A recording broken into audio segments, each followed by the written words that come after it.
Hey, thanks for having me. It's great to have you here. Great to have you. Καλησπέρα σε όλους. Είμαι ο Απόστολος Κουμαρίνος από τους speakers και είμαστε εδώ στην Keybook σήμερα. Και ποιος είναι ο σκοπός του σημερινού μας live? Είναι να παρουσιάσουμε το βιβλίο, το νέο βιβλίο του Austin Kleon, το «Ζήσε σαν καλλιτέχνης» ή αλλιώς στα αγγλικά το «Keep Going». Και έχουμε την χαρά και την τιμή να έχουμε τον Austin σήμερα μαζί μας, live από το Austin πάλι του Τέξας. Οπότε, οπότε αυτό που θα κάνουμε είναι το εξής, ότι θα κάνω την μετάφραση και θα μιλάμε στα αγγλικά και θα κάνω την όποια μετάφραση για να μπορούμε όλοι με αυτόν τον τρόπο να επικοινωνούμε καλύτερα.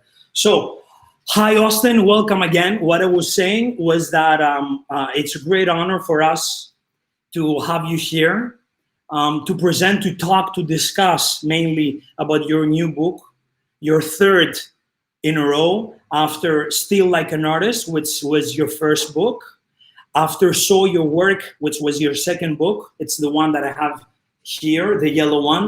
And right now, in Greece, it's called Live Like an Artist. The original title is Keep Going. Keep Going. Mm-hmm. And actually it has a subtitle saying 10 ways of being creative and good, but also in tough times, right? Right. Okay. Just before we start our discussion, I would like to introduce you, to say some things about you in case that someone hasn't read your work till now. So give me please a minute and then we will start discussing. And I would like you to tell me as soon as we start,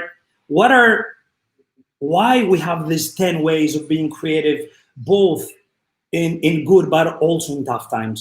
Οπότε, αυτό που έλεγα με τον Austin είναι ότι θα συζητήσουμε για αυτούς τους 10 τρόπους που μας παρουσιάζει στο βιβλίο του, που καλούμαστε, λέει να είμαστε δημιουργικοί σε καλές αλλά και δύσκολες εποχές. Κάποια πράγματα για τον Austin είναι ότι είναι ένας, όπως λέει στο site του, στην ιστοσελίδα του, είναι ένας συγγραφέας ο οποίος ζωγραφίζει και πραγματικά, άμα δει κανείς το βιβλίο, είναι ένας εντελώς ξεχωριστός τρόπος και αυτό διαπίστωσα και εγώ αυτές τις ημέρες, ένας εντελώς διαφορετικός τρόπος να εκφράζεται. Δεν έχουμε δει εύκολα ξανά κάτι αντίστοιχο. Ο Austin έχει πουλήσει πάνω από 1 εκατομμύριο αντίτυπα των βιβλίων του, που σημαίνει ότι την χάνει ευρείας αποδοχής. Έχουν μεταβραστεί τα βιβλία του σε περισσότερες από 12 γλώσσες σε όλο τον κόσμο. Είναι New York Times best-selling author και είναι επίσης συγγραφέας της εφημερίδας που ονομάζεται Blackout. Επίσης, μία άλλη πηγή, The Atlantic, τον έχει χαρακτηρίσει ως ένα από τα πιο ενδιαφέροντα άτομα που μπορεί να βρει κανείς στο διαδίκτυο. Σημαντικός τίτλος. Οπότε πάμε να ακούσουμε τον Austin και το πρώτο πράγμα που τον ρώτησε είναι να μας μιλήσει για αυτούς τους 10 τρόπους, δηλαδή σε αυτό που αναφέρεται μέσα στο βιβλίο του, πώς καλούμαστε να είμαστε δημιουργικοί σε καλές και δύσκολες εποχές, δηλαδή μάλλον σε μια τέτοια εποχή που ζούμε αυτή τη στιγμή. So, Austin, I'm all about ears. I'm all ears, and I would like to ask you, these 10 ways of being creative in good but also in tough times. So what's the mindset behind that? I think when I originally started on the book, it was just for bad times. It was how to stay creative in chaotic times.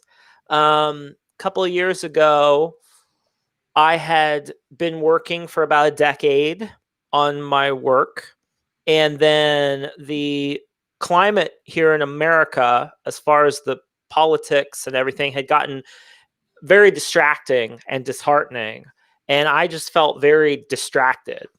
And I just wasn't sure how I was going to keep doing creative work while I felt constantly pulled in so many different directions. And so I needed some sort of guide, some instructions on how to proceed, because creative work takes a long time, right? And so the idea of the book was, how can you do this for a long time? Okay, I'll do the translation, but in between, it's something that you mentioned also inside your book about keep doing something in a long time rather than being steady for a short time, right? This is where you describe at a point in your book about the importance for you of being stable, of being faithful to your work for a long time. There's a point in your book where you say that you wouldn't like to hear a lot of things about these lists, about 30 under 30, 40 under 40, but you would rather listening to people that keep doing something till their 70s, 80s, or even 90s, right? Yes, this was a book. The other books were sort of more for people who were starting to get going with their work. And this was a book that I wanted, because it was the third book in the trilogy, I wanted it to be about how you can make a whole life out of this, how you can be in it for a long time, and to have a long career, not just a quick, fast, get famous type of career. Yeah, something that was long and lasting. Okay, clear enough. 1 minute just to do the translation and we're back to our discussion. Οπότε αυτό που μας λέει ο Austin είναι ότι όταν ξεκίνησε να γράφει το βιβλίο, ξεκίνησε περισσότερο για το πώς κανείς καλείται να είναι δημιουργικός σε πιο δύσκολους καιρούς. Μετά όμως συνειδητοποίησε ότι και αυτός ήθελε να περάσει σε μια άλλη κατάσταση, ήθελε να απευθυνθεί στους ανθρώπους, γράφοντας αυτό το βιβλίο, με ποιον τρόπο που θα έχουν μια πιο μακροχρόνια προσέγγιση στις συνήθειές τους, μια πιο μακροχρόνια προσέγγιση στα πράγματα τα οποία κάνουν και γενικότερα θεωρεί, όπως βλέπουμε και μέσα στο βιβλίο, αν διαβάσει κανείς, ότι τάσεται περισσότερο στο να βάζουμε περισσότερο χρόνο, δουλειά, εργασία, περισσότερη προσπάθεια για να πετύχουμε, από το να κινούμαστε σαν κομίτες ή να κάνουμε κάτι στο οποίο έχουμε μικρή δέσμευση και περιμένουμε γρήγορα αποτελέσματα. Να σας πω ότι σε λίγο ο Austin θα απαντήσει στις δικές σας ερωτήσεις. Οπότε γράψτε μας εδώ στο chat δεξιά ό,τι ερωτήσεις θέλετε στην ελληνική, κανένα θέμα, και θα κάνω τη μετάφραση και θα ρωτήσουμε τον Austin, γιατί είναι και αυτό που του αρέσει περισσότερο, όπως μου είπε την προηγούμενη εβδομάδα. Okay, Austin, that's clear enough. So, there in your book, we have like 10 topics, someone would say, 10 main subjects, okay? So, let's start. Number 1, we have the Groundhog Day. Okay, so, and there we have like some titles, some subtopics like live 1 day per time, take it slowly, or make up or create your daily routine, right? So, would you like to share some ideas behind that, and what's the Groundhog Day for you? So Groundhog Day, I don't know how it's translated in Greek, is a movie about a weatherman who wakes up on the same day, and he relives the same day over and over. Bill Murray is the actor. One of the big ideas of the book is the idea that creativity isn't a straight line. It doesn't just go like this. It goes in loops and cycles, just like nature, like we have the seasons. Like there's spring, summer, fall, and winter, and then back to spring again. So the idea that if you can retrain yourself to think of your work in terms of cycles and not just a straight line, it can help you deal with the ups and downs of creative work. So a day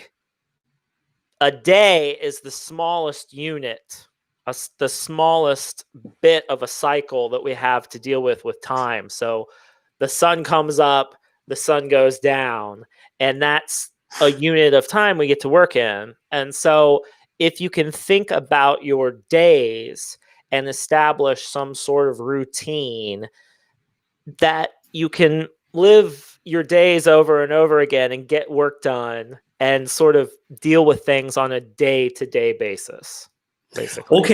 Okay, great. Αυτό που μας λέει ο Austin είναι ότι αντί να σκεφτόμαστε την δημιουργικότητα, την ανάπτυξη, μια ευθεία γραμμή που θα πρέπει, τέλος πάντων, θα πρέπει να έχουμε στο μυαλό μας ότι αυτή απογειώνεται, εκείνος το σκέφτεται σαν έναν κύκλο επί της ουσίας, όπου μέσα εκεί έχουμε και τα θετικά μας, έχουμε και τα αρνητικά μας. Και η μία ημέρα, λέει, είναι ένα πολύ μικρό κομμάτι όλου αυτού του κύκλου επί της ουσίας. Είναι μια συγκεκριμένη χρονική περίοδος αυτού του κύκλου. Πάρα πολύ ωραίο, αν το δει κανείς από ψηλά, αν το δει δηλαδή απομακρυσμένα, και ότι μέσα σε αυτό το κομμάτι, ότι ανατέλει ο ήλιος, δει ο ήλιος, αλλά εμείς καλούμαστε εκεί, με βάση τον τρόπο που το προσεγγίζει ο Austin, τι να κάνουμε, να υιοθετήσουμε μια ρουτίνα. Μπορεί η ρουτίνα βέβαια να ακούγεται λίγο περίεργο, αλλά μια δημιουργική ρουτίνα. Και βεβαίως να πούμε ότι στην ταινία την οποία αναφέρεται ο Austin, στα ελληνικά το Groundhog Day είναι η μέρα της μαρμότας. Μια πάρα πολύ γνωστή ταινία, οπότε θα την έχετε ακούσει αν δεν την έχετε ήδη παρακολουθήσει. Okay, that's another way to approach creativity, Austin, to see it like this, like the way you describe. And a really attractive point in your book, in this first subject, was to create lists. It's something that I took photo to have it in my phone, to be honest with you. And there is a point where you have made your list, how to be happy.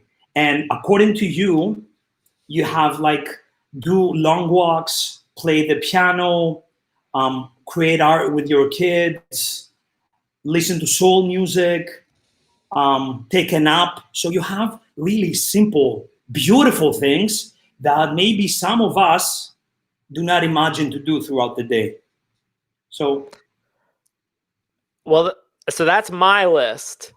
And at the bottom of that list says, make dumb lists of what you like to do. So you have to make your own list of what makes a day feel good to you.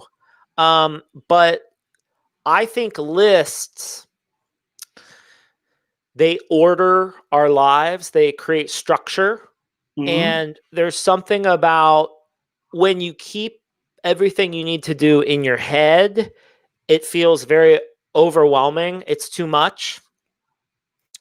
But if you simply write them down or type them down into a list, then you can start seeing them and you can see it all. And then you can start looking at and saying, okay, this is what's really important, right? This is not so important. And you can start ordering things. So I think for me, lists are just about taking the chaos and the craziness of life and giving it some sort of structure so that you can deal with it. Actually, to be honest with you, when I first read the lists topic, I thought that it would be like to-do list. Mm-hmm. So I felt kind of weird. I mean, I don't need another to-do lists in my life. But then I saw that you had another approach, was an inspiring, a happy, another approach in this to-do list was like a to-do list with the things that actually we're not doing. Right. The things that you should be doing or you want to be doing. Yes. Because we need reminders. Because the to-do lists, the have-to-do list, that will just get longer and longer, and it's never finished. So to have a list of big picture, happy stuff can be helpful too. Okay. I will translate a bit. So, οπότε αυτό που λέμε τώρα με τον Austin είναι το εξής. Είναι στο πρώτο κομμάτι του βιβλίου του, αναφέρεται στο να κάνουμε λίστες. Οπότε λέω, όταν το πρωτοδιάβασα αυτό το κομμάτι, δηλαδή αυτό εδώ που λέει φτιάξε λίστες, πήγε κατευθείαν στο μυαλό μου σε αυτές τις λίστες, ξέρετε, που κάνουμε καθημερινά, που λέμε πρέπει να πληρώσω αυτό, πρέπει να κάνω το άλλο, πρέπει να καταφέρω αυτό, και με άγχωσε λίγο. Γυρίζοντας την επόμενη σελίδα, βλέπει εδώ κανείς πώς να είμαι χαρούμενος. Εδώ έχει φτιάξει τη δική του προσωπική λίστα.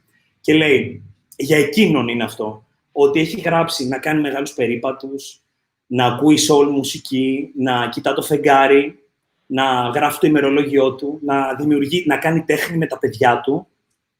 Και επί της ουσίας, λέει στο τέλος, φτιάξε γελίες λίστες. Και λέει ότι αυτό που καλούμαστε να κάνουμε είναι όλοι να δημιουργήσουμε τις δικές μας λίστες, αλλά όχι με τα πράγματα που καλούμαστε, που πρέπει να κάνουμε, αλλά με τα πράγματα που ξεχνάμε να κάνουμε, με τα πράγματα που θα θέλαμε να κάνουμε, με τα πράγματα που μας χαλαρώνουν, που μας ταξιδεύουν, που ξεχνάμε πραγματικά να κάνουμε ως δώρα στον εαυτό μας μέσα στην ημέρα, μέσα στην εβδομάδα. Οπότε είναι μια εντελώς διαφορετική προσέγγιση της λίστας ή εντελώς διαφορετική από αυτή που μπορεί να έχουμε μάθει κάποιοι από εμάς. Okay, great. And great. Another type of approach in the list and what we have in our mind so far about creating a list. Number 2, Austin, I was amazed by the create a happy station you mentioned in your book. And at the beginning, I didn't quite understand what is a happy station. And there, for you, you mentioned that your happy place, your place that you are really, really happy and you get away is your garage, right? Yes. This is the place where the place where you create. Yes. So yeah. And it could be anywhere. That just happens to be where mine is. I think the word in English is bliss, which is close to happy. But the big idea behind the Bliss Station is that you have to have a place that you can go or a certain time of day. So it can be a time or a space where no one can get at you, where you're just sort of by yourself and you can sort of disconnect from the world so that you can connect with yourself. And this is very difficult to do these days with the coronavirus. Like, you know, I have my kids are home and we're all in the same house. And so one has to be a little bit creative about their Bliss Station now. But it's important to have a time or a place, or preferably both, where you can disconnect, because we're all very connected now, especially with our phones and the internet. So it's very important to have a time or a space where you can have that alone time to do whatever it is that you want to do. Okay, and working on that, continuing on that, you mentioned that you need to disconnect to connect. So what's your angle of seeing things in this? How can I disconnect to connect, actually? I think the first thing that you could do is to turn your phone off, to turn off your internet, to turn off your phone, so that you can't be reached by the outside world. And then I think earplugs help, or headphones, so you can kind of like cut out the noise. And then I think it's really helpful to have some sort of activity that you do with your hands, because I think when you work with your hands, it frees your mind up to have the thoughts that you want to have. So I think if you write in a journal, that helps. I think if you sketch or draw, even if you knit or sew, or even, you know, just meditate. I think but you have to kind of you have to occupy your body with something so that your mind can kind of go loose and you can figure out what's in there. But I believe really strongly in doing something with your hands, whether it's writing or drawing or collaging, like cutting stuff up and pasting it. I think doing something with your hands frees up your mind to have good thoughts. Okay, great. Αυτό που ρώτησα τον Austin σε αυτό το επόμενο κομμάτι είναι ότι μέσα στο βιβλίο του, στο δεύτερο point, λέει ότι να φτιάξουμε όλοι έναν σταθμό χαράς. Για εκείνον ο δικός του σταθμός χαράς, δηλαδή το μέρος όπου αντλεί χαρά, όπου δημιουργεί, όπου αναγεννιέται, είναι το γκαράζ του. Επί της ουσίας τι λέει? Λέει ότι από τη στιγμή που για μένα είναι το γκαράζ μου, μπορεί να είναι ένας οποιοσδήποτε χώρος όλο αυτό για εμάς. Και ειδικά τώρα με τον κορώνα, και είναι πάρα πολύ ωραίο που ακόμα και το γεγονός ότι μιλάμε με μια άλλη ήπειρο, όπως είναι η Αμερική αυτή τη στιγμή, αντιμετωπίζουμε το ίδιο θέμα, δηλαδή την πραγματικότητα του COVID. Οπότε όλοι μας μιλάμε στην ίδια σταθερά αυτή τη στιγμή. Και λέει ότι ζω με την οικογένειά μου, ζω με τα 2 παιδιά, οπότε βεβαίως και είναι πολύ χαρούμενος γι' αυτό. Από την άλλη όμως, καλούμαστε όλοι να περάσουμε χρόνο με τον εαυτό μας για να μπορέσουμε να είμαστε δημιουργικοί. Πάρα πολύ σημαντικό αυτό, να μην ξεχνάμε ποιοι πραγματικά είμαστε και τον χρόνο που καλούμαστε να αφιερώσουμε στον εαυτό μας για να μπορέσουμε να υποστηρίξουμε καλύτερα τον ρόλο του μπαμπά, του σύζυγου, του επαγγελματία, όποιον ρόλο και να ακολουθούμε στη ζωή μας. Οπότε εκείνος αυτό κάνει, εκεί περνάει αρκετό χρόνο και λέει ότι καλείσαι να αποσυνδεθείς για να συνδεθείς. Και εκεί έρχεται αυτός ο σταθμός χαράς, να περάσεις χρόνο με σένα, να κλείσεις το κινητό σου, να κλείσεις τη σύνδεση στο διαδίκτυο, να πας σε ένα μέρος όπου δεν μπορεί να σε βρει άλλος κόσμος, με αυτή την έννοια, και να περάσει εκεί με αυτόν τον τρόπο σε μια δημιουργικότητα. Okay, great. I love this kind of discussions. You mentioned some things that actually are really, I think, really valuable in a really simple way to understand, to approach, to adopt in our lives. There, also, you mentioned in your book a great example about the flight mode, and that someone puts his cell phone, his mobile phone, in a flight mode only when they fly. Right. Yeah, right? So you mentioned another dimension, actually, which is quite easy. Why don't we put our cell phones in a flight mode in our daily routine, in our everyday life, in order to take time for ourselves? And there you have the next subject, and there the next subtopic is about learning to say no, which is an important thing in our lives. So how do these two connect between each other? Because putting your cell phone in a flight mode, it's a way actually to say no to some things. Yes, absolutely. You're saying no to interruptions. You're saying no to distractions. I think particularly when we're early in our career, as creative people, we like to say yes a lot. We feel very pressured to say yes to invitations and to projects and to every opportunity. But there is a point at which you have to start saying no to things in order to protect your time so that you can get the work done that you want to get done. And it's a balance. You know, when you first start out, you have to say yes a lot. And then when you get more successful, you have to say no a lot more. And so it's just, it's a balance. Great. Okay. So at the beginning, you say a lot of yes. I will do the translation just in a second. Sure. At the beginning, you say that you say yes, and then when you become successful, you tend to say more no's. You have to say no to protect your time, because a lot more invitations come. A lot more people want you to do things. And so you have to get comfortable with saying no a lot so that you can say yes to yourself and to your own projects. Okay. Great. Okay, we have some questions already. I will mention them in a bit. Αυτό που ρώτησα τον Austin είναι το εξής. Λέει ότι θα μπορούσαμε, όπως μπαίνουμε σε ένα αεροπλάνο, λέει μέσα στο βιβλίο, και βάζουμε το κινητό μας σε flight mode, γιατί να μην το κάνουμε αυτό στην καθημερινότητά μας. Και αν παρατηρήσω από μένα, η αλήθεια είναι ότι κατά κύριο λόγο βάζω flight mode όταν μπαίνω μέσα σε ένα αεροπλάνο.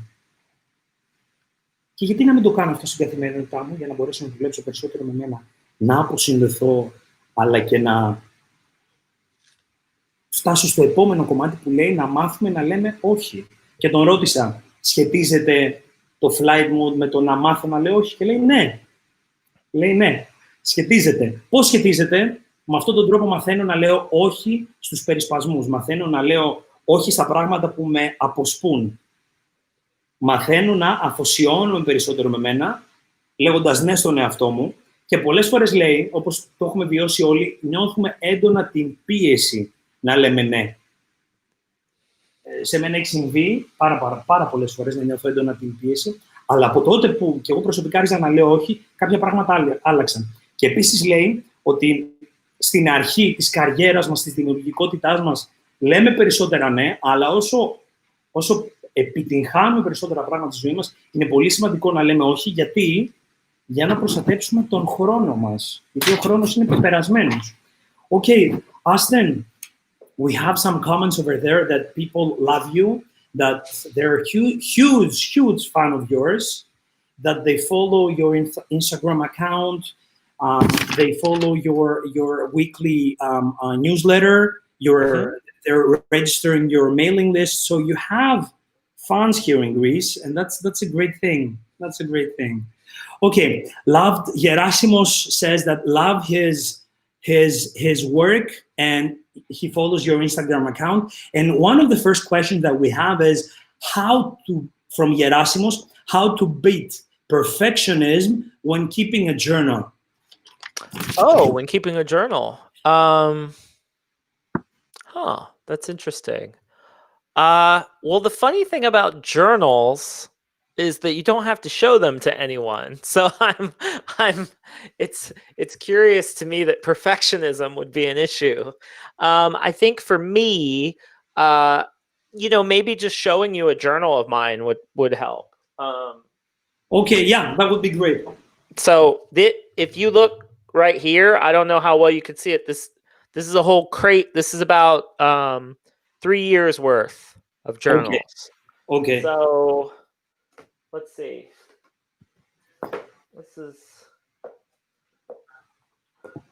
This is 2020 right here. Okay. So actually that's half of 2020. Let's see. Anyways, so this is this is 2020 July to September. And sometimes a lot of it's just writing. But then I do a lot of collages. So these are my son's drawings, my kids. So I take their drawings and I add them to stuff. I do like this isn't mine, but this is mine. This is I'm trying to get this so you can see it here. These are collages. And let's see, what else do I have in here for you? Yeah, I do. So sometimes it's both. So here's a collage. Beautiful. And writing. So the way I beat perfectionism is if I don't feel like writing, I'll make a piece of artwork, or I'll do a collage, or I'll draw. And then if I don't feel like doing a piece of artwork, I'll write. And I use those two things to procrastinate, to kind of, if I'm not feeling a certain way. So that would be my recommendation. The other, as far as perfectionism goes, just some days it's only one page, and then other days it's 3 or 4 pages. So okay. My advice would be to write in your journal or draw in your journal every day.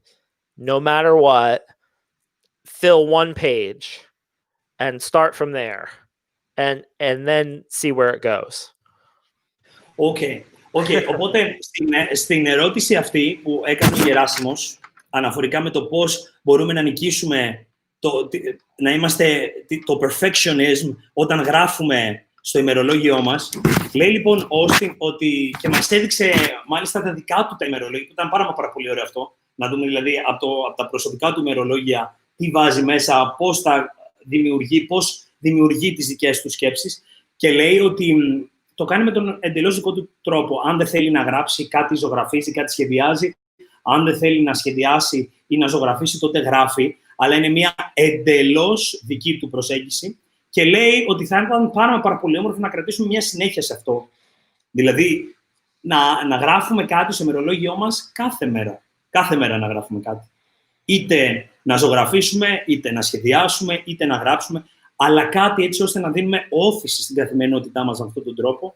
Και λέει ότι αυτός είναι ο δικός του, τέλος πάντων, τρόπος που ακολουθεί για να νικήσει την τελειότητα, και ότι μπορεί προς το να είναι κάποιος τελειομανής. How to beat perfectionism when keeping a journal, ρώτησε ο Γεράσιμος. And Γεράσιμος says that he loves your freedom in journaling. Every time I make a smudge, I want to cure the page off. Okay, Gerasime. And Ellie says that we will have some tips on journaling. How many journals does he keep? I think you showed us already. How long has he been journaling? And how has it helped his creativity? Okay.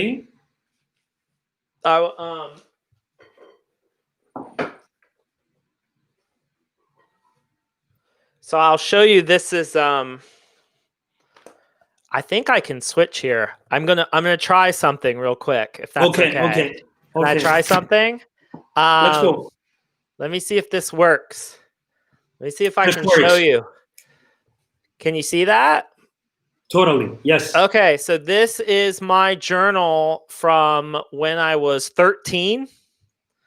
And I kept this in school.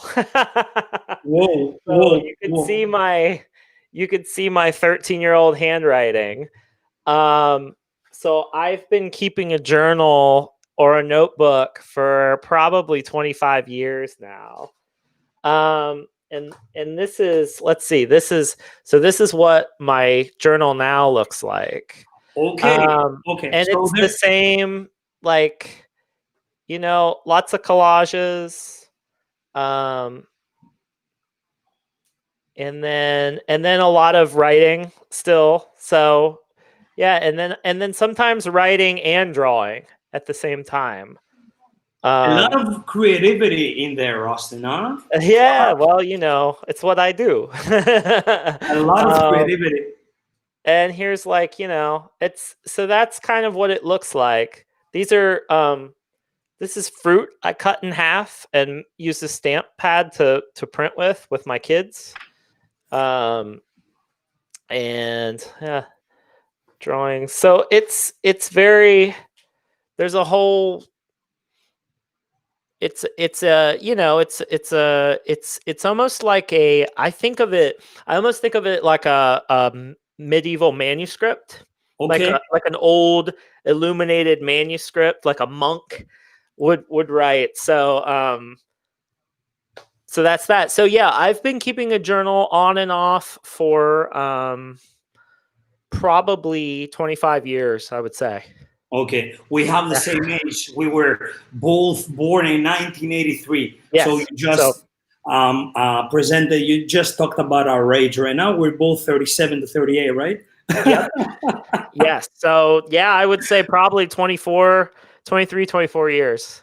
Okay. And I keep all my journals. I have them all. They're still here. Okay. So yes, we saw that already, right? Yes.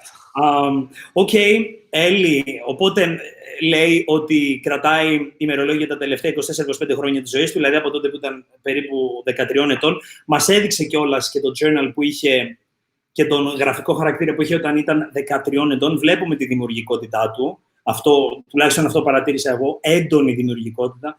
Οπότε δεν μου κάνει καθόλου εντύπωση όλο αυτό που έχει δημιουργήσει πλέον ο Austin. Okay, great things. It's really important to see your work and also see what you had 25 years ago and to take it from there and reach to this amazing book of yours. So, a question that I would like to do to you, okay?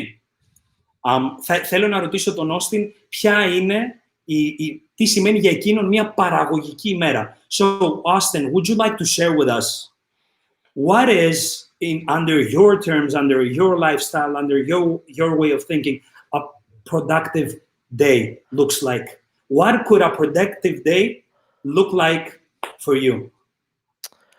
A productive day for me is I write a little bit. So Write a little bit. I write in my journal. I make some sort of artwork. So whether it's a collage or a poem, like I make these crazy blackout poems. Yeah, I love them because they're at many points in your books, right?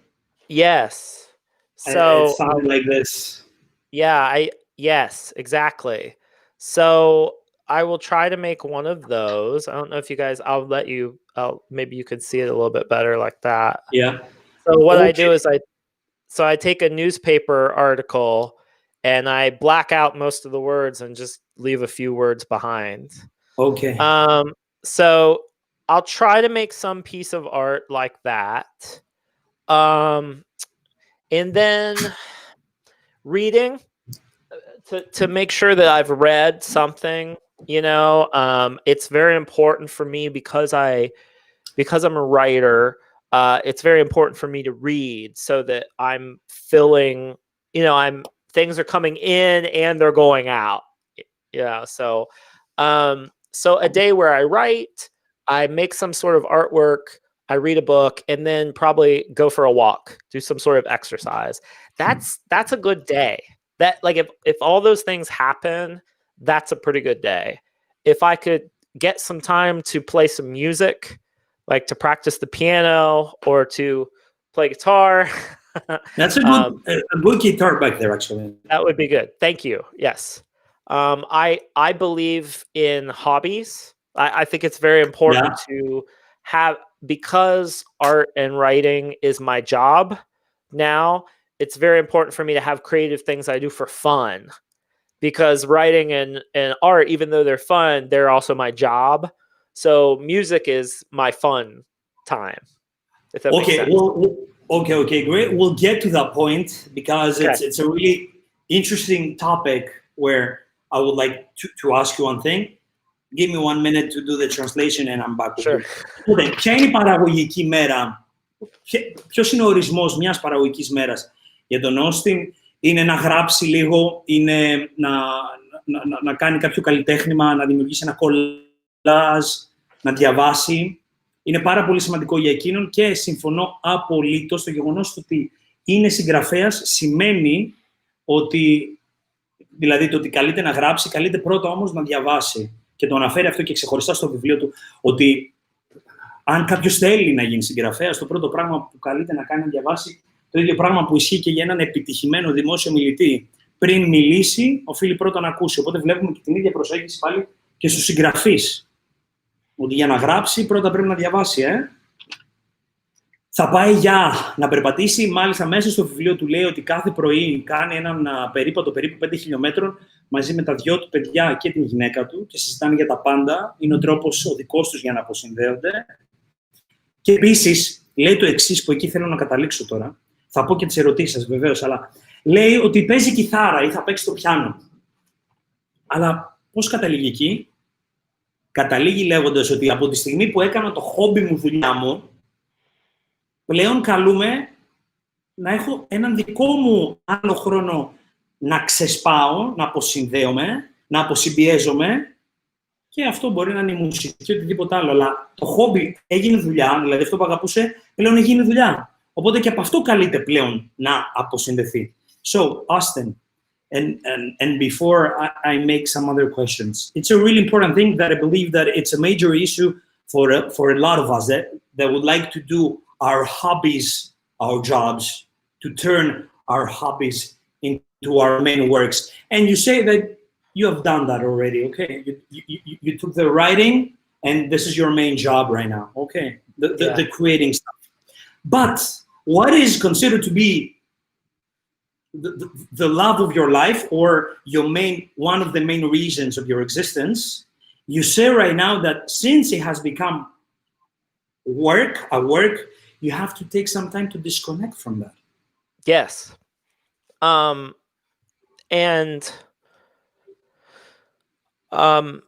I think that we all kind of fall in and out of love with our jobs sometimes. And so it is really helpful to have something outside of the job that is only fun and only love. I would say my family is one thing like that, because they really, but the other thing I would say is music. For me, music is the thing that is just for love and just for fun.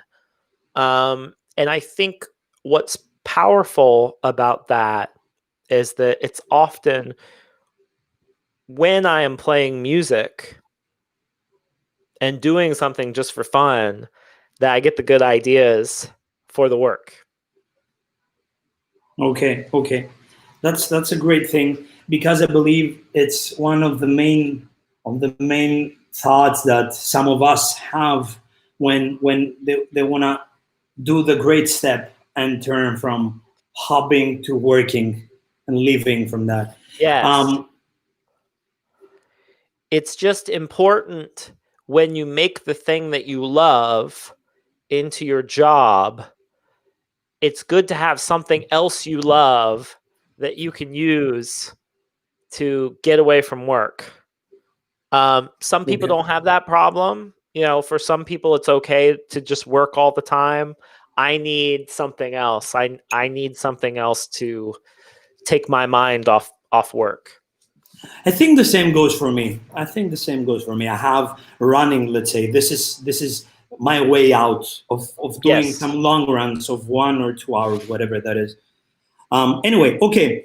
Ρώτησα τον Austin, είπε κάτι που με αφορά και εμένα προσωπικά και λέει ότι όταν τελικά κάνεις το χόμπι σου, είναι πολύ σημαντικό να έχεις ένα χόμπι. Εάν τώρα είσαι τυχερός ή θέλεις να μετατρέψεις το χόμπι σου σε δουλειά, που σημαίνει ότι είσαι ένας τυχερός άνθρωπος, μετά πώς μπορείς να ξεφύγεις από την εργασία σου. Γιατί όπως και να έχει, όταν το χόμπι γίνεται δουλειά, γίνεται δουλειά. Ξαφνικά μέσα από αυτό καλείσαι, και έτσι το προσεγγίζει και όσοι μέσα στο βιβλίο, καλείσαι να καλύψεις υποχρεώσεις. Χόμπι ή όχι, καλείσαι να ζήσεις μέσα από αυτό, να ζήσεις η οικογένειά σου μέσα από αυτό. Οπότε τι λέει? Λέει ότι επί της ουσίας και από αυτό μετά καλούμαστε να ξεφύγουμε.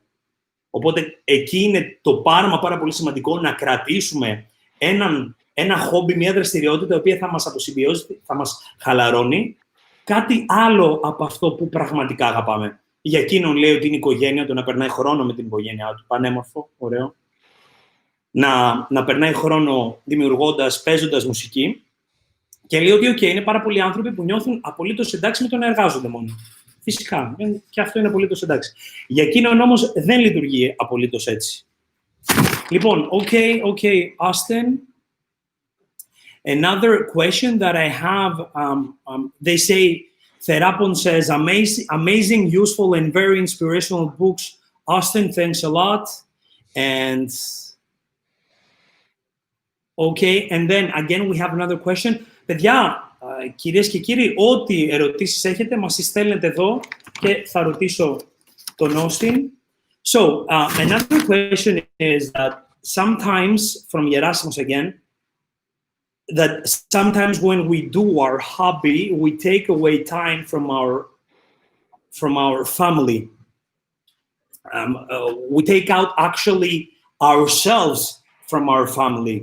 So, is there a way to find a balance in order not to feel guilty about that? I mean, like when I spend my time in my hobby, but at the same time, there's this cause that I take out time, I stay away from my family. So how can I keep a balance over there? I think it's different for everyone. For me, one of the things I've done is that my sons love music. And so that has been an easy way for me to sort of merge my hobby with family time. But I think family is more important than hobbies personally for me. my family is more important than work and hobbies. So I sort of I spend more time, I would say, I With them. with them, yes. And I have a little pocket notebook that I keep, and I'm always scribbling ideas when I'm hanging out with the boys, and I often draw with them and make music with them. So if you have a family, I think what's important to remember is that they won't always be little, or won't always want to spend time with you. So to keep in mind that there are seasons and that life will change, and to just, be clear with yourself what is the most important. So, Austin, I've read in your book that every day you do a 5 kilometer walk with your boys and with your wife in order to Yes. spend time with them, in order to meet your neighbors, exchange some words, communicate with your neighbors, enjoy and talk about any other thing rather than work, right? So, how does that work? Um, it's great. We live in Austin is Texas is a place where you can walk pretty much every day. It's nice enough. The weather is good enough to get out every day. And I think that time is almost more for my wife and I than my sons. They're getting too big for the stroller to push them. But it's great. I mean, it is it's good for the mind to get out in the fresh air. Maybe a frame of freedom, and maybe with the same way also you're exercising your body, right? So Yes. So there are two things achieved over there. yes, body and mind. It's all together. Okay. Αυτό που συζήτησα τώρα με τον Όστιν έχει να κάνει για το χρόνο που περνάει κάθε πρωί με την οικογένειά του, και λέει ότι περιγράφει ότι, όπως σας είπα και προηγουμένως, κάνει μια αρκετά μεγάλη πορεία κάθε πρωί με τα δυο του παιδιά και με τη γυναίκα του, και με αυτόν τον τρόπο μπορούν να περνάνε χρόνο για εκείνους, χρόνο μακριά από οποιοδήποτε κομμάτι έχει να κάνει με την εργασία, για να αναζωογονηθούν, για να αφιερώσουν περισσότερο χρόνο σε εκείνους. Και αναφορικά με αυτό που ρώτησε πριν ο Γεράσιμος, δηλαδή αναφορικά με το χόμπι, αυτό που ρώτησες, Γεράσιμε, λέει ότι για εκείνο είναι πιο σημαντική οικογένεια. Οπότε φροντίζει να κάνει πρώτα εκείνο και μετά να ασχολείται με κάποιο από τα χόμπι του. Και λέει επίσης, μας είπε επίσης ότι επειδή και ο γιος του αγαπάει τη μουσική και ο ίδιος, οπότε μπορεί να συνδυάσει το χόμπι μαζί με ποιοτικό χρόνο με την οικογένειά του. Okay, Austin, a question that I have. How do you handle your tough times? Especially this period of time.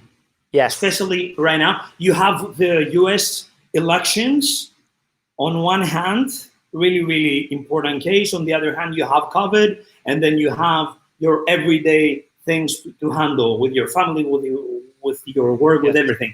So what does tough time mean for you, could mean for you, and how do you handle that? On good days,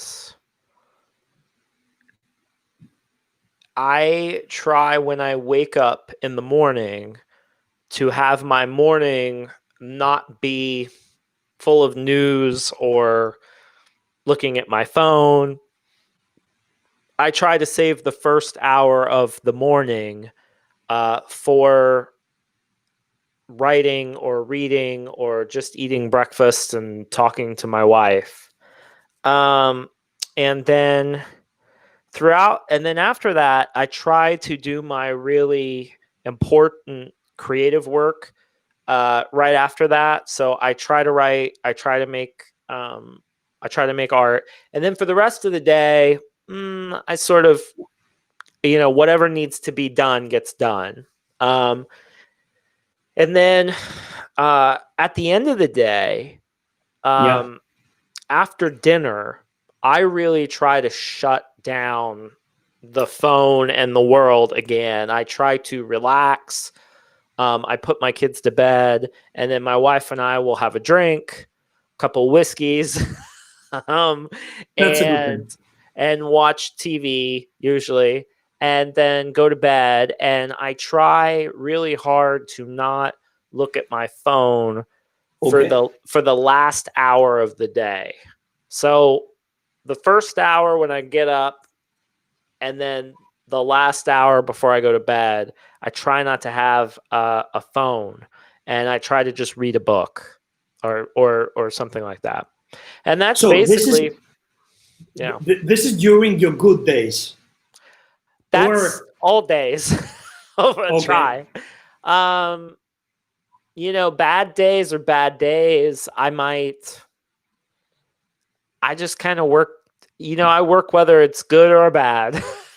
I don't really, I'm trained almost kind of like an athlete, you know, like a runner. You don't just run whenever you feel like it. You know, you have to run every day if you want to get good. That's kind of how I am with my work.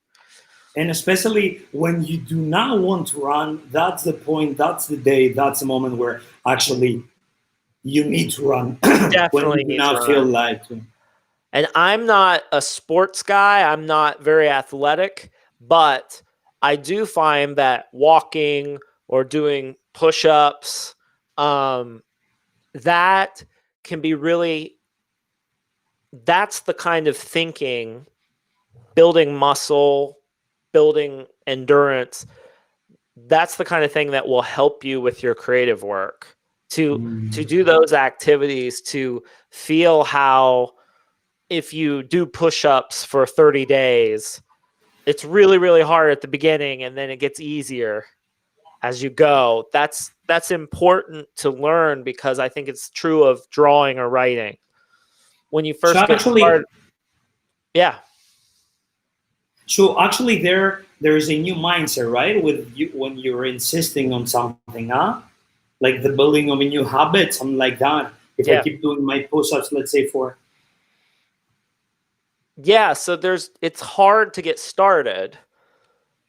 And it's all about continuing, you know, day after day after day after day. Staying consistent. Consistency. Yep. Okay. Exactly. Okay. Ωραία. Ρώτησα λοιπόν τον Austin το εξής, ότι πώς εκείνος διαχειρίζεται κάποιες δύσκολες περιόδους για εκείνον ή μια δύσκολη μέρα και τα σχετικά. Και λέω από τη στιγμή που τώρα υπάρχει ο COVID, υπάρχουν οι εκλογές που είναι τώρα πρώτον πυλών, ακριβώς αύριο, οι οικογενειακές στιγμές, τα όποια θέματα καλείται να αντιμετωπίσει, πώς αντιμετωπίζει, και λέει ότι επί της ουσίας παίρνει μία ώρα το πρωί και μία ώρα το βράδυ. Είναι ένας πάρα πολύ ωραίος τρόπος, μάλλον, αν το εφαρμόσει κανείς θα το δει, για να ξυπνάει, αλλά και να ξεκουράζεται το βράδυ. Και λέω ότι το πρωί δεν θα κοιτάξει το κινητό του, δεν θα διαβάσει τα νέα, για να μην επηρεαστεί. Και θα περάσει χρόνο με αυτά που καλείται να κάνει, να δημιουργήσει, να κάνει κάποια δημιουργική δουλειά, να αφιερώσει χρόνο σε εκείνον, αλλά σίγουρα να μην ξεκινήσει με το κινητό και με τα νέα που όταν κανείς, και το αναφέρει και μέσα στο βιβλίο του, όταν πας να διαβάσεις νέα το πρωί, είσαι ανοιχτός σε οτιδήποτε αναφέρεται εκείνη τη στιγμή. Οπότε, επί της ουσίας, δέχεσαι οποιαδήποτε πληροφορία υπάρχει. Νούμερο 1, νούμερο 2, και μέσα στο βιβλίο του λέει ότι εάν διαβάζω τα κυριακάτικα νέα, νομίζω ότι σαν πολίτης θα μάθω όλα όσα καλούμε να μάθω. Οπότε κάπως έτσι το προσεγγίζει. Και επίσης λέει ότι και το βράδυ παίρνει μία ώρα πριν κοιμηθεί, μπορεί και παραπάνω, κλείνει το κινητό, προσπαθεί να αποσυνδέεται και μετά το δείπνο θέλει να περάσει χρόνο με τη γυναίκα του, να δει κάποια ταινία, να πιούν κάτι, να ηρεμήσουν, και βλέπουμε ότι εκεί πάει σε μια πιο καθημερινή, μια πιο απλή ρουτίνα. Και αυτό που νομίζω είναι ιδιαίτερα σημαντικό είναι το εξής. Ότι αν ακόμα και ο ίδιος λέει δεν θεωρεί τον εαυτό του αρκετά αθλητικό, παρόλα αυτά κάνει πράγματα όπως το περπάτημα, όπως τα push-ups, που θα τον βοηθήσουν να παραμείνει δημιουργικός στα υπόλοιπα.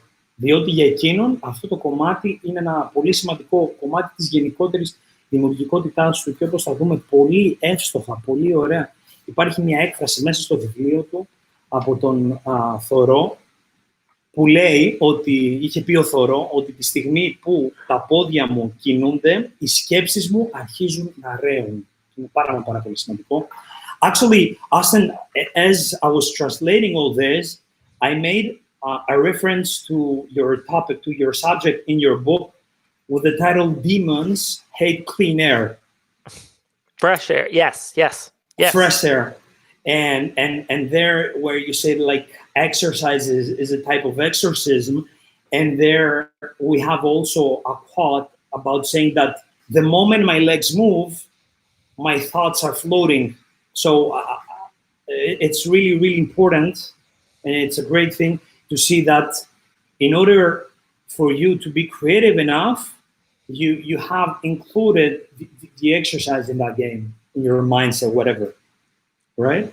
Yes, I think that, I think sometimes we think that the head does what it does, the mind does what it does, and the body is separate. But I think they talk to each other. And I think that if you use your hands or you use your body, I think that frees up your mind, and I think they talk to each other, basically. I think it's all connected. And so I think sometimes creative people worry too much about up here. Yeah, but it's not. And they don't worry about the rest of it, whether it's getting exercise or getting enough sleep. General health, I think, just makes the creative work even better. So you have to think about both. Okay. We'll keep that in our minds. And Ellie has a question and says that, can you point out the most important stages of the process of writing a book? The most important stages of the process of writing a book. What would that be for you? Well, I think for a writer, the most important, I'll get there to the stages, but the thing a writer, I think, should always have in mind is that the reader is just as important a part of the of what happens with a book as the writer. So the writer makes the book, but the reader receives the book and actually does something with the book. So a writer without readers is, it's not a full experience. So usually when I'm talking to young writers, they're thinking about books, and I tell them what you should be worried about is readers. So instead of thinking, oh, I have to write a book so I get readers, think about how you can get readers so that then you can make books for them, because that is, I got my readers through my blog or my website, social media, and like my newsletter. And then they were ready for a book. And then the books did well because those people were already there, and then they shared the books. People found the books, and then they came back to me, to the website, to the newsletter, to social media. So the easiest way, so what I would recommend to people when they think about writing books is think about readers first. How could you build an audience for what you do before you publish books? Now, as far as books go, that's my primary advice. The rest of writing books is like, it's not rocket science. It's just there's the idea for the book, and then the question of whether you want to publish it yourself or through a publisher, and then there's agents and editors, and it's a whole process. But I think fundamentally what a writer wants is readers, and books aren't the only way to do that, and not even necessarily the best way to do that anymore. So I would focus first on getting readers, and then you can think about books. Great approach. So, Ellie, απλώς να κάνω τη μετάφραση, αυτό που λέει ο Austin είναι ότι αν θέλει κάποιος να γράψει ένα βιβλίο και είναι πανέμορφο, αυτό που λέει, ότι επί της ουσίας αυτό που καλείσαι να κάνεις είναι πρώτα να σκεφτείς τους αναγνώστες σου. Πρώτα να σκεφτείς το κοινό στο οποίο απευθύνεσαι και να σκεφτείς πρώτα σαν αναγνώστης και όχι σαν συγγραφέας. Διότι αν το κάνεις αυτό θα μπορέσεις να δημιουργήσεις ένα βιβλίο που μάλλον θα μπορέσεις να απευθυνθείς σε περισσότερο κόσμο. Εκείνος λέει ότι δημιούργησε το blog του, δημιούργησε την ιστοσελίδα του, δημιούργησε τα κοινωνικά δίκτυα, το newsletter που πολλοί από εσάς λέτε ότι είσαστε ήδη εγγεγραμμένοι σε αυτό, που σημαίνει ότι όντως έχει πολύ μεγάλη επίδραση. Και μετά πέρασε στα κομμάτια του βιβλίου. Δηλαδή, πρώτα είχε φτιάξει ένα κοινό που ήταν σημαντικό για το κοινό να ακούει τον Austin και να συνδεθεί μαζί του. Και μετά έρθει και το βιβλίο. Θεωρεί ότι δεν είναι rocket science για να γράψει κανείς ένα βιβλίο. Λέει ότι υπάρχουν τα τακτικής φύσεως ζητήματα που έχουν να κάνουν με την ιδέα που θα βρει κανείς για να υπάρξει λόγος να εκδώσει ένα βιβλίο. Ότι να αποφασίσει κανείς αν θα το εκδώσει μόνος του ή αν θα το κάνει μέσω κάποιου εκδοτικού οίκου.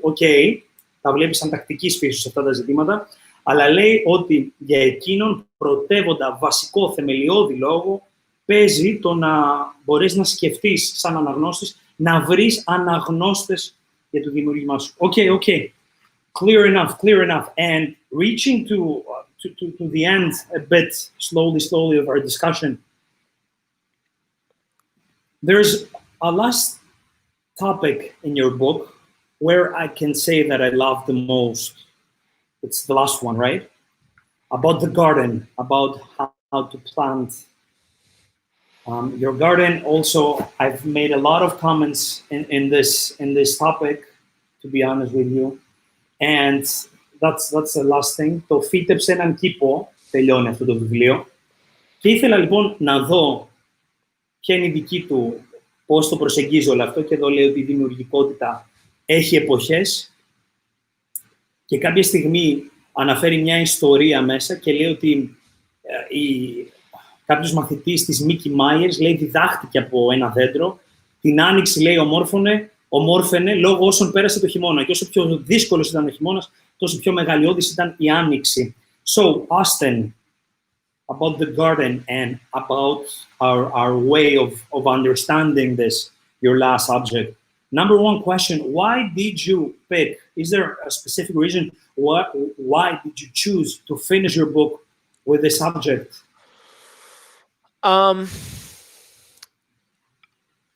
My wife is a gardener, and I watched her garden a lot when I was writing the book, but it felt to me like when you're a gardener, your sense of time has to be different. You have to think in big picture. So you have to think, you don't just think about like days or weeks, you think about seasons and you think about years. If I plant something now, like when you plant a tree, for example, you're talking a decade, you're talking about 10 years until, so gardening, it gives you a completely different sense of time. And so I wanted to, the book is really about time in a sense. That I think actually that's one of the big topics of the book is just thinking about time in bigger ways, and to not be in such a hurry. And I wanted a way to to come back to the beginning of the book where I talk about days. And so for me, the image of each day you get, planting it like a seed, putting it, planting it like a seed, and then seeing what happens over time to the little bits to all the little seeds you plant each day. So that's why. Okay, I would like to translate that. I don't want to lose that. It's a great approach. Nice job.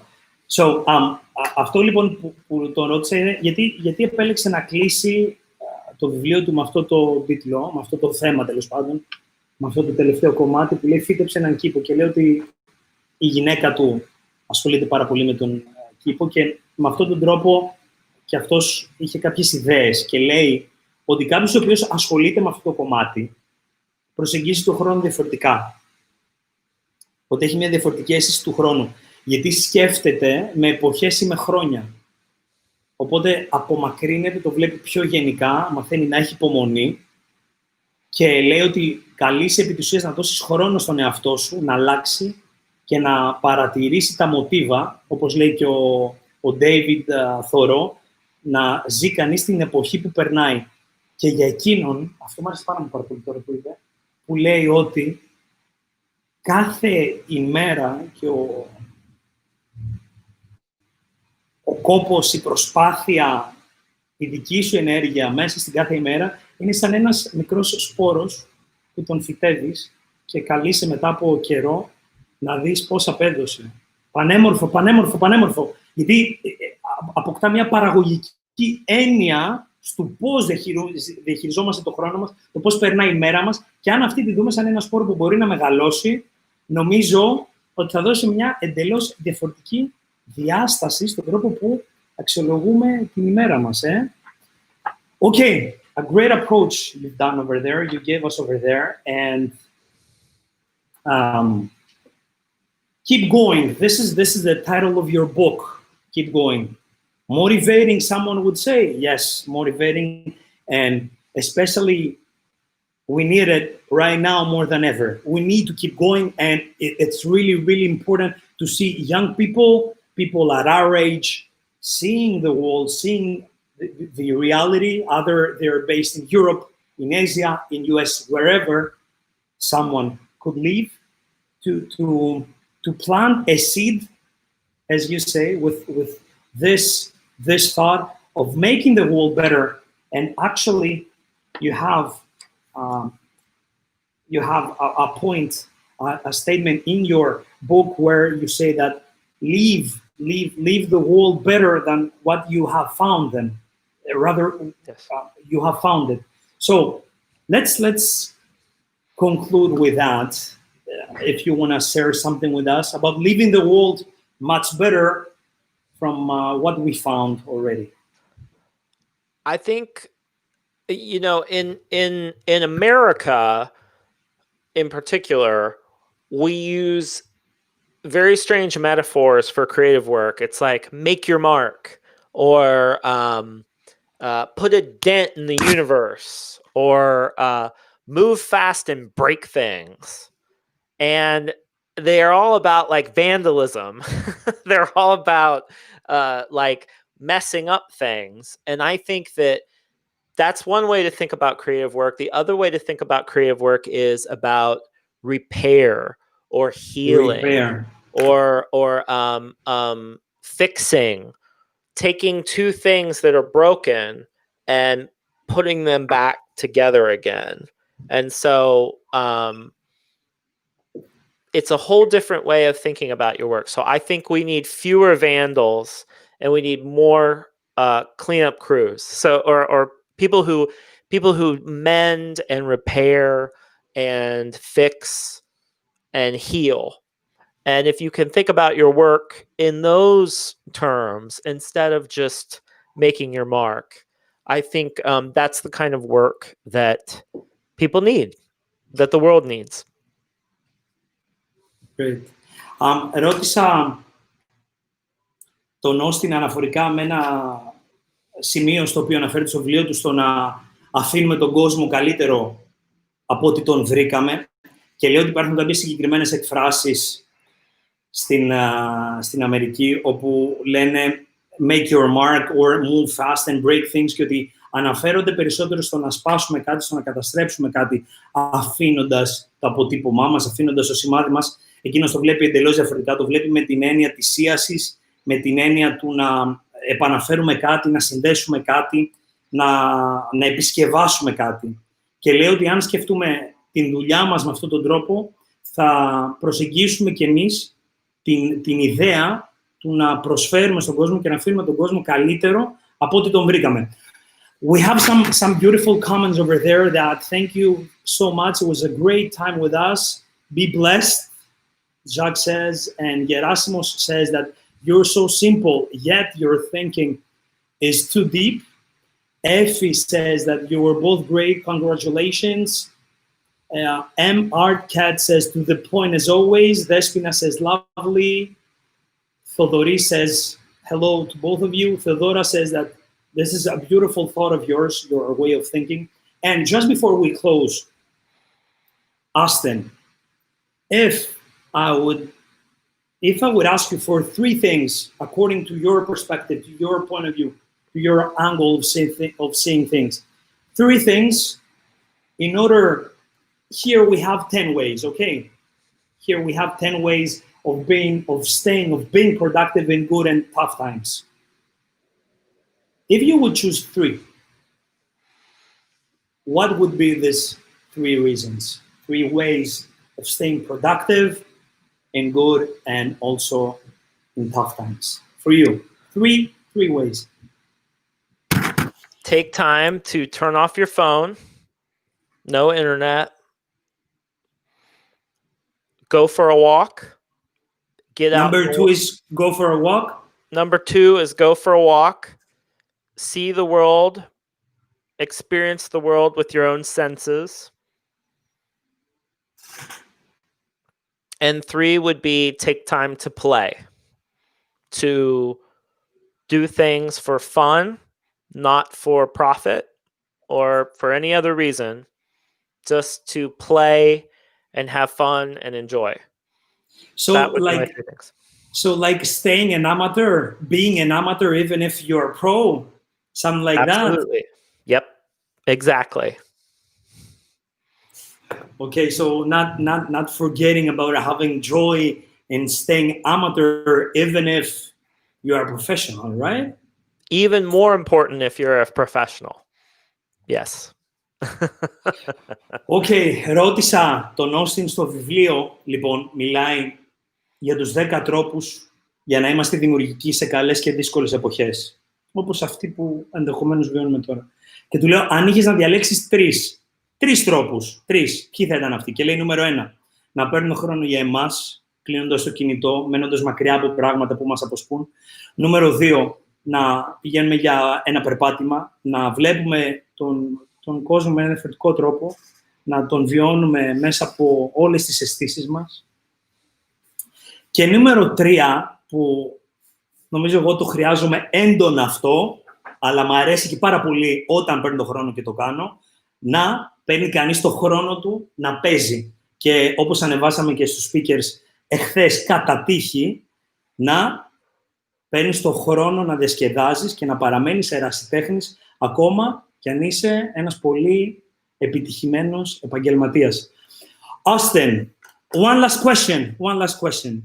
3 reasons who are very easy but rare to do, Despina says. 3 reasons. No. It's not a question.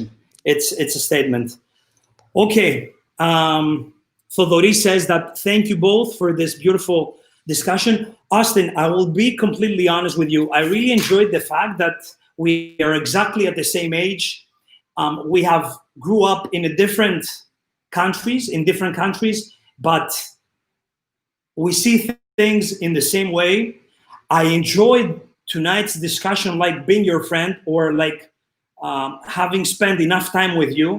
I felt that connection, and I can say that I can leave this chat room, being a better person after almost 80 minutes of discussion with you. Well, I'm glad this was fun for me. So thank you. Okay. I would like to thank you, public, for giving us the opportunity to discuss. I would like to thank the publishing house, Keybooks, for hosting me. And I would like to thank everyone that spent their valuable time with us today, listening to our thoughts, to our discussion. And Austin, you're more than welcome after COVID, during COVID, whatever, to join us here in Greece. And why not hold this type of discussion in person? I had a great time. And I would love that. Why not meet in person, either in Greece or in US? You never know. I would love that. Okay? It was a pleasure. The pleasure was mine. Thank you. Thank you, Austin. Thank you. Thank you.